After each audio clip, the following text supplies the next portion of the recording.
how would you see the difference before 30 years and now in the tourism industry? Yeah.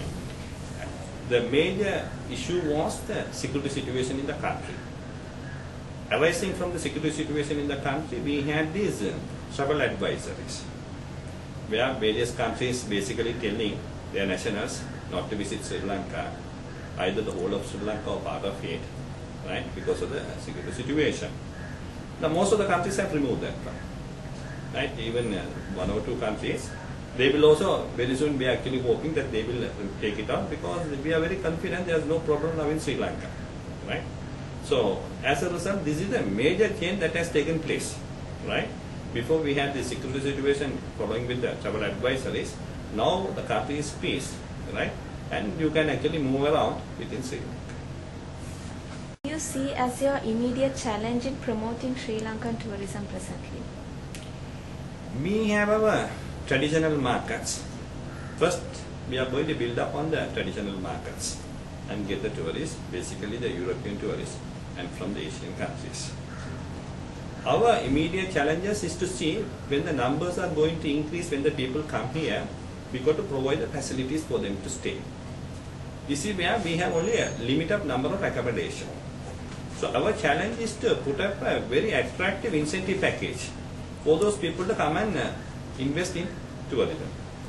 Now, the present capacity that we have about 14,000 can basically accommodate something about 750,000 tourists, right? So, the more and more investment coming into this one, at least in another 1 or 2 years, we'll be having gradually the accommodation sector increasing to have about 50,000 tourists, which I spoke about it in the 2060. I see even the provincial councils are working very close with us, right? Private sector is working very close with us. With this very teamwork that is happening now, I didn't see as a much of an issue, right, to put the product in place. What are the changes you are hoping to bring in developed tourism, especially after the war era? See, the biggest development is going to be the northern east, because northern east was totally closed for tourism for a long period of time, except maybe for Arugampi.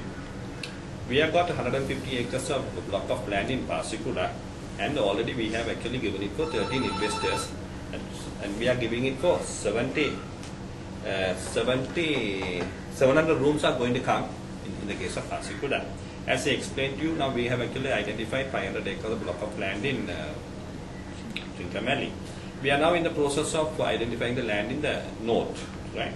And we are also in the process of preparing the guidelines for the north and east, and also preparing an action plan. So with these development taking place in the north and east, that is going to be the biggest input to us now, where the tourists will start visiting these areas. How do you promote tourism within Sri Lanka in other part of the world? As far as the tourist is concerned, we are actually going on a major campaign. The fact remains there is peace in the country and the travel advices are taken. As I very correctly explained to you, we have already had 8% increase in the month of June. Right? I myself is planning now to go to London from the 31st of July to the 4th of August. I will be there. I'm going with a special message to the Sri Lankans living there. I'm going to say this one, I'm saying this Kanda Narul Burndi Kadal Kadandu Varanga. Right? I'm going to focus on the Nallur festival, which is taking place from the 27th of July to the 19th of August. For this one, we are making various facilities for the people who are coming to Sri Lanka to go to Palali or to go to Nallur. We are organizing with the Air Force special charter flights, right, from Katunayaka to go to Palali.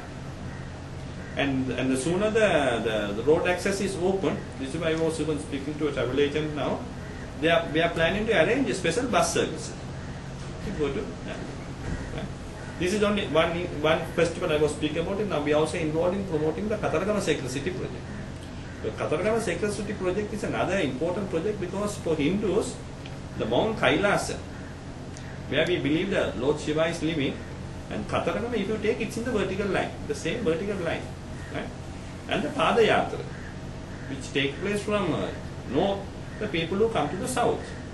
And this time, the number of people who are attending this Padayatra has really increased, and all these are locals.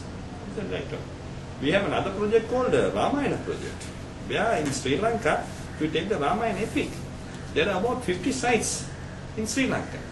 And we have actually done this brochure, right, and the DVD, and telling the people, come and see these 50 sites.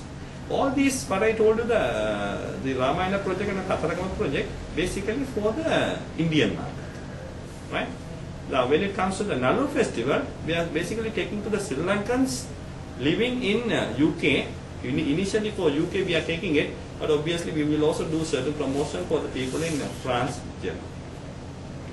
How does tourism industry help in the country's economy? Now, we were the 6th largest foreign exchange earner, right?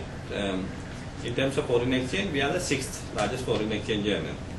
By 2016, we are expecting this to come to the 3rd position, right?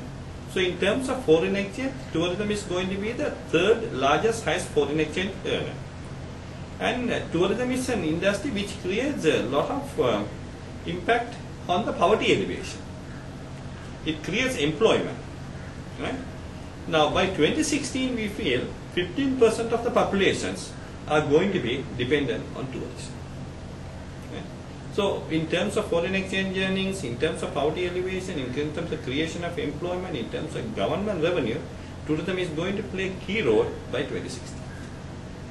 Like nowadays, like certain countries have their travel advisors on their citizens coming to Sri Lanka. So what would you comment on that? Basically, this was there before May, right? Gradually, we had several discussions. The Honorable Minister, the Chairman, and various government officials, they had a continuous discussion with the ambassadors. Now, it has more or less, it's not there, right? So, travel expert is no more a bigger issue now because all these travel advisories basically was speaking about the security situation. Now that the country is safe, the travel advisory is no more an issue for us, and most of the countries have taken it up. As a final question, sir, what would you like to tell the tourists arriving in the country? Basically, the message that we wanted to tell the tourists is what they were having the image of Sri Lanka, there's a complete change that has taken place. There is peace in the country, and the people are moving around the country, right? And the government, the president has committed and set a target, and we are working towards this particular target. This is what the foreigners should know, that there's a firm commitment by the government to actually attract tourists to this country. Thank you. Thank you, sir.